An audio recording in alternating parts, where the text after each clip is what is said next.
கலெக்ஷனோட வந்திருக்கேன் அப்படின்னா நம்ம பவிஷ்னா கலெக்ஷன் வந்திருக்கேங்க. ஸோ ஃபேன்சியான பவிஷ்னா கலெக்ஷன் ஜஸ்ட் பார்த்தீங்க அப்படின்னா 599க்கு புக் பண்ணலாம். வித் பார்த்தீங்க அப்படின்னா செக்கார்டு ப்ளவுஸோட வரும். ஸோ ஈச் பார்த்தீங்க அப்படின்னா உங்களுக்கு 5 பீசஸ்க்கு மேலே இருக்குது.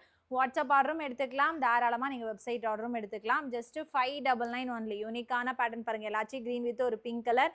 அதே கலரில் பார்த்தீங்க அப்படின்னா முந்தானி அண்ட் ப்ளவுஸ் பார்ட் வரும். ஸோ பார்டர் கலர் என்னவோ அதே கலரில் வருங்க. ஒரு ஆல் பேடி பேட்டர்ன் ஃபுல்லாகவே உங்களுக்கு இந்த மாதிரி சில்வர் லைனிங்ல உங்களுக்கு டிசைன் பண்ணும். ஃபர்ஸ்ட் ரவுண்ட் ஆஃப் சாரி மட்டும் உங்களுக்கு பிளெயின் வரும். நெக்ஸ்ட் பாத்தீங்க அப்படின்னா செம்ம சூப்பரான இப்போ ட்ரெண்டிங்ல இருக்கக்கூடிய ஒரு blue with lavender colour shade and then sandal with ஒரு ஒயிட் ஷேடுங்க. ஓகேவா, sandal with white shade just 599. நாவப்பழ கலர் வித் டெசருங்க. எல்லாமே சாஃப்ட் ஃபினிஷிங்ல பண்ணியிருக்கோம். எதுவுமே பார்த்தீங்க அப்படின்னா ஸ்டிஃபாக இருக்காது, சாஃப்டாக கம்ஃபர்டபுளாக இருக்கும். எனக்கு கிஃப்டிங் பர்பஸ்க்காக கலெக்ஷன் வேணும் அப்படின்னா தாராளமாக இது சூஸ் பண்ணிக்கலாம். அந்தளவுக்கு ஒர்த்தான collection. Just 599, shipping free all over India. பிடிச்சிருக்கு அப்படின்னா டக்குன்னு ஆர்டர் பிளேஸ் பண்ணிக்கோங்க.